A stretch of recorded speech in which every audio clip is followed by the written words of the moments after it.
Hello. Hi everyone. So, story time. I'm going to be reading you a Brother Grimm story. These are stories generally that we know, we think of as fairy stories, but actually they're a little bit more gruesome back in the day. So, today I'm going to read you Snow White, and you might think you know it, but listen carefully. Okay. We'll start, as we usually do, with a fairy story or traditional tale. Once upon a time, in the middle of winter, when snowflakes the size of feathers were falling from the sky, a queen was sitting and sewing by a window with an ebony frame. While she was sewing, she looked out at the snow and pricked her finger with a needle. 3 drops of blood fell onto the snow. The red looked so beautiful against the white snow that she thought, if only I had a child as white as snow, as red as blood, and as black as the wood of this window frame. Not long after that, she gave birth to a little girl who was white as snow, red as blood, and black as ebony, and she was called Snow White. The queen sadly died shortly after the child was born. A year later, her husband, the king, married another woman. She was a beautiful lady, but proud and domineering, and she could not bear the thought that anyone might be more beautiful than she was. She owned a magic mirror, and whenever she stood in front of it to look at herself, she would say, "Mirror, mirror on the wall, who's the fairest of them all?" The mirror would always answer, "You, O Queen, are the fairest of all." Then she was happy, for she knew that the mirror always spoke the truth. Snow White was growing up, and with each passing day she became more beautiful, as the bright day, and more than the queen herself. One day, the queen asked the mirror, "Mirror, mirror on the wall, who's the fairest one of all?"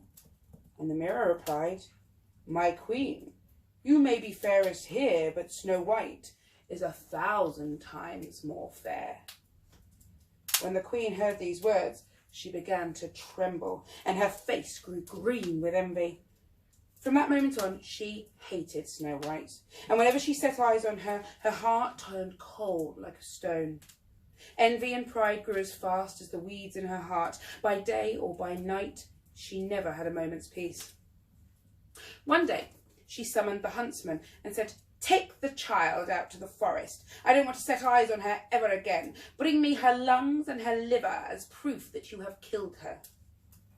The huntsman obeyed and took the girl out into the woods, but just as he was taking out his hunting knife and about to aim at her innocent heart, she began weeping, and she pleaded with him for life.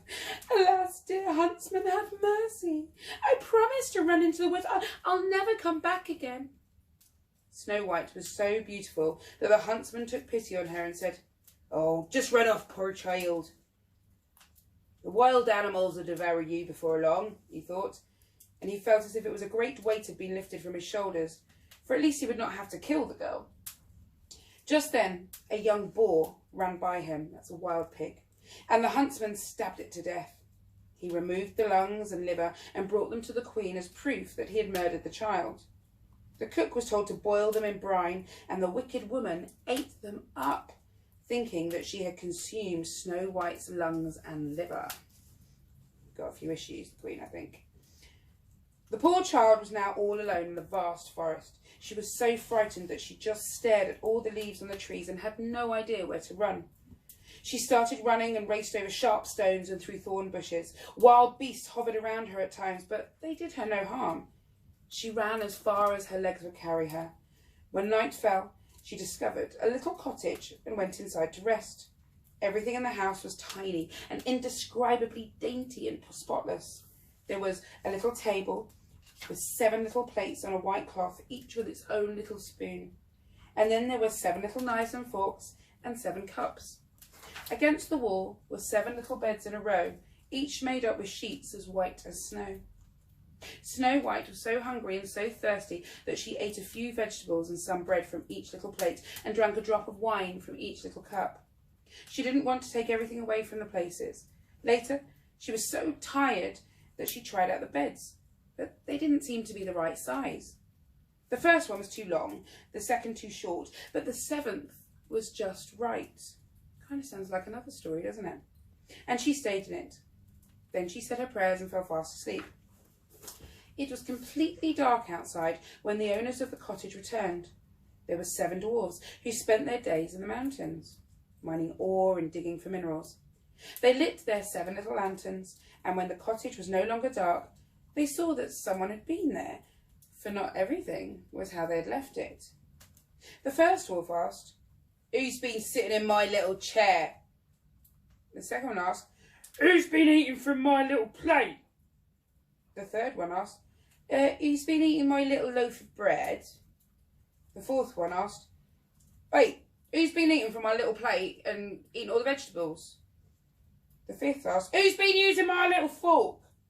The sixth asked, "Well, who's been using my little knife to cut things up?" The seventh asked, "And who's been drinking from my little cup?" The first wolf turned around and saw that his sheets were all wrinkled and said, "Who's been sleeping in my little bed?" The others came running and each shouted, "Someone's been sleeping in my bed too." When the seventh dwarf looked in his bed, he saw Snow White lying there fast asleep. He shouted to the others and came running and was stunned when they raised their 7 little lanterns to let the light shine on Snow White. My goodness, they all exclaimed. "What a beautiful child." The dwarves were so delighted to see her that they decided not to wake her up, and they let her sleep sitting in the little bed. The 7th dwarf slept for 1 hour with each of his companions until the night was over. In the morning, Snow White woke up. When she saw the dwarves, she was frightened, but they were friendly and asked, "What's your name?" "My name's Snow White," she replied. "How did you get in our house?" asked the dwarves. Snow White told them how her stepmother had tried to kill her and how the huntsman had spared her life. She had run all day long and she had arrived at the cottage. The dwarves told her, "All right, if you'll keep house for us, keep tidy, cook our meals, stuff like that. So, keep everything neat and tidy. Then you can stay, all right? And we'll give you everything you need." "Yes, with pleasure," Snow White replied, and she stayed with them. Snow White kept house for the dwarfs. In the morning, they would go up to the mountain in search of minerals and gold, and in the evening they would return, and dinner had to be ready for them. Since the girl was by herself during the day, the good dwarfs gave her a stern warning. "Beware your stepmother, though. She'll know soon enough that you're here, and don't let anyone in the house." After the Queen had finished eating one day what she believed were Snow White's lungs and liver, she was sure that she was once again the fairest in all the land. She went up to the mirror and asked, "Mirror, mirror on the wall, who's the fairest of them all?" The mirror replied, "You're the fairest here, dear Queen, but little Snow White, though far away with the 7 dwarves in her hideaway, is now the fairest ever seen." When the Queen heard those words, she was horrified, for she knew that the mirror never lied. She realised that the huntsman must have deceived her and that Snow White was still alive. She thought long and hard about how she could get rid of Snow White. Unless she herself was the fairest in the land, she would never be able to feel anything but envy. Finally, she came up with a plan. By staining her face and dressing up as an old peddler woman, peddler is someone who would sell things door to door, she made herself completely unrecognisable. In that disguise, she travelled beyond the 7 hills to the home of the 7 dwarfs.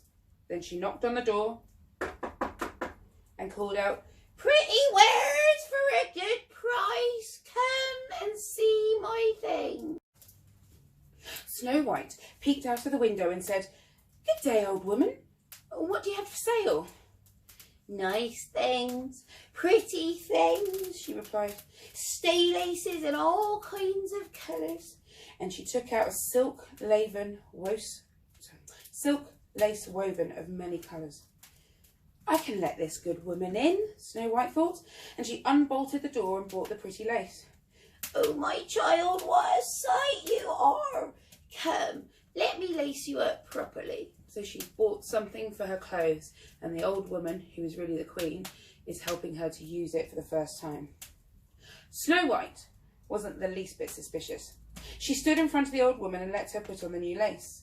The old woman laced her up so quickly and so tightly that Snow White's breath was cut off, and she fell down. as if she was dead. "So much for being the fairest of them all," the old man said as she hurried away. Not much later, in the evening, the 7 dwarfs came home. When they saw their beloved Snow White lying on the ground, they were horrified. She wasn't moving at all, and they were sure that she was dead. They lifted her up, and when they saw that she had been laced too tightly, they cut the stay lace in two. Snow White began to breathe, and little by little she came back to life. When the dwarfs heard what had happened, they said, "The old peddler woman was none other than the wicked queen. Be on your guard and don't let anyone in unless you are home." Hello, baby. When the wicked woman returned home, she went to the mirror and asked, "Mirror, mirror on the wall, who's the fairest of them all?" The mirror replied as usual, "You're the fairest here, dear queen, but little Snow White, though far away with the 7 dwarfs in her hideaway, is now the fairest ever seen." When the queen heard those words, the blood froze in her veins. She was horrified, for she knew that Snow White was still alive. "But this time," she said, "I will dream up something that will destroy you." Using all the witchcraft in her power, she made a poisoned comb. And then she changed her clothes and disguised herself once more as the old woman. She travelled beyond the 7 hills to the home of the 7 dwarfs, knocked on the door, and called out, "Pretty wares for a good price." Snow White peeked out the window and said, "Go away, I can't let anyone in." "But you can at least take a look," said the old woman, and she took out the poisoned comb and held it up in the air. The child liked it so much that she was completely fooled and opened the door. Silly girl. When they had agreed on a price, the old woman said, "Now, I'll give your hair a good combing. Won't I, baby?" "Yes, I will." Poor Snow White suspected nothing and let the woman go ahead. But no sooner had the comb touched her hair than the poison took effect, and the girl fell senseless to the ground. Yes, she did, Electra. "There, my beauty," said the wicked woman. "Now you're finished." And she rushed away. Fortunately, the dwarfs were on their way home, for it was almost night time. When they saw Snow White lying on the ground as if dead, they suspected the stepmother straight away. They examined her and discovered the poisoned comb. As soon as they pulled it out, Snow White came back to life and told them what had happened. Again, they warned her to be on her guard and not to open the door to anyone.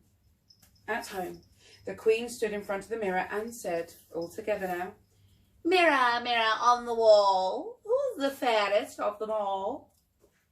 The mirror answered as it had done before, "You're the fairest here, dear queen, but little Snow White, though far away, with the 7 dwarfs in their hideaway, is now the fairest ever seen." When the queen heard the words spoken by the mirror, she began trembling with rage. "Snow White must die," she cried out, "even if it costs me my life." The queen went into a remote hidden chamber in which no one had ever set foot and made an apple full of poison. On the outside, it looked beautiful, white with red cheeks, and if you saw it, you craved it, you desired it. But if you took even the tiniest bite, you would die. When the apple was finished, the queen stained her face again, dressed up as a peasant woman, and travelled beyond the 7 hills to the home of the 7 dwarfs. Now you hope that Snow White's learned her lesson by now. Let's see. The old woman knocked on the door, and Snow White stuck her head out of the window and said, "I can't let anyone in, and the 7 dwarfs won't allow it." "That's all right," said the peasant woman. "I'll get rid of my apples soon enough. Here, I'll give you one. Have one."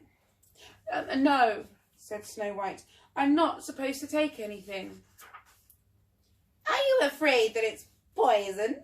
asked the old woman. "Here, I'll cut the apple in 2. You eat the red part and I'll eat the white." Ooh, interesting. The apple had been made so craftily that the only red part of it had poison. Snow White felt a craving for the beautiful apple, and when she saw that the peasant woman was taking a bite, she could no longer resist. She put her hand out of the window and took the poisoned half. But no sooner had she taken a bite than she fell to the ground, dead. The Queen stared at her with savage eyes and burst out laughing. White as snow, red as blood, black as ebony. This time the dwarves won't be able to bring you back to life. At home, she asked the mirror. All together now. Mirror, mirror on the wall, who's the fairest of them all? And finally, it replied, "Oh, Queen, you are the fairest in the land." The Queen's envious heart was finally at peace, as much as an envious heart can be. When the dwarves returned home in the evening, they found Snow White lying on the ground. Not a breath of air was coming from her lips. She was dead. They lifted her up and looked around for something that might be poisonous, and they unlaced her, combed her hair, washed her with water and wine, but all was in vain. The dear child was gone, and nothing could bring her back. After placing her on a bier, all the 7 of them sat down around it and mourned Snow White. So that is a kind of plinth that they put her on. They wept for 3 days. They were about to bury her, but she still kind of looked like a living person with beautiful red cheeks. The dwarf said, "We can't possibly put her into a cold ground." And so they had a transparent glass coffin made, excuse me, that allowed Snow White to be seen from all sides. They put her in it, wrote her name on it in golden letters, and added that she was the daughter of a king. They brought the coffin up to the top of the mountain, and one of them always remained by it to keep vigil. Animals also came to mourn Snow White, first an owl, then a raven, and finally a dove. That's interesting. Ravens are normally black, doves are white. We need to look at the owl, so red, white and black. Snow White lay in the coffin for a long, long time, but she did not decay, and she looked as if she were just sleeping, for she was still as white as snow, red as blood, and had hair as black as ebony. One day, the son of a king was travelling through the forest and came to the cottage with the dwarfs. He was hoping to spend the night there. When he went to the top of the mountain, he saw the coffin and the beautiful Snow White lying in it, and he read the words written in golden letters. Then he said to the dwarves, "Let me have the coffin. I will give you whatever you want for it." Ooh, hello. The dwarves replied, "We wouldn't sell it for all the gold in the world." He said, "Make me a gift for it, for I can't live without being able to see Snow White. I will honour and cherish her as if she were my beloved." Wait. The good dwarves took pity when they heard those words, and they gave him the coffin. I wouldn't be happy with that. The prince ordered his servants to put the coffin on their shoulders and carry it away.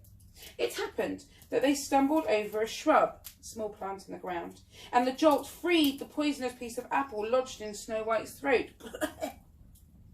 She came back to life. "Good heavens! Where am I?" she cried out. The prince was thrilled and said, "You will stay with me." And he told her what had happened. Notice he didn't ask, he told her. "I love you more than anything else on earth," he said. "Come with me to my father's castle and you shall be my bride." Snow White had tender feelings for him, and she departed with him.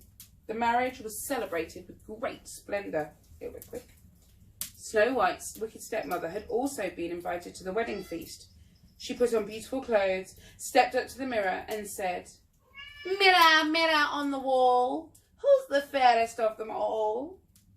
The mirror replied, "My queen, you may be the fairest here, but the young queen is 1,000 times more fair." The wicked woman let out a curse, and she was so paralysed with fear that she didn't actually know what to do. Lecture. At first, she didn't want to go to the wedding feast, but she never had a moment's peace after that and had to go and see the young queen. When she entered, Snow White recognised her right away. The queen was so terrified that she just stood there and couldn't budge an inch. Iron slippers had already been heated up for her over fire of coals. They were brought in with tongs and set up right in front of her. So Snow White and the King, waiting for the wicked stepmother to turn up, had made her shoes made of metal and had them heated up on a fire. They were brought in with tongs and set up right in front of her. She had to put on the red-hot iron shoes and dance into them until she dropped to the ground, dead. And that is one of the traditional versions of Snow White. Lots of differences there. Can you think of any? In the traditional one that probably you're used to, Snow White goes and then it goes straight to the apple. She's woken up with a kiss, and the wicked stepmother just carries on as normal. So can you think of some of the differences between the Grimm version? So Grimm and Charles Perrault, they about 300 odd years ago gave these oral stories, wrote them down, and it's been changed over the years. So on your class dojo, if you're in Rowan or Birch class, could you think what was different to this version of Snow White to ones that you may know through Disney or something else, and write in on the class story or the portfolio and let us know. I hope you're okay, keep safe, keep bringing in that work.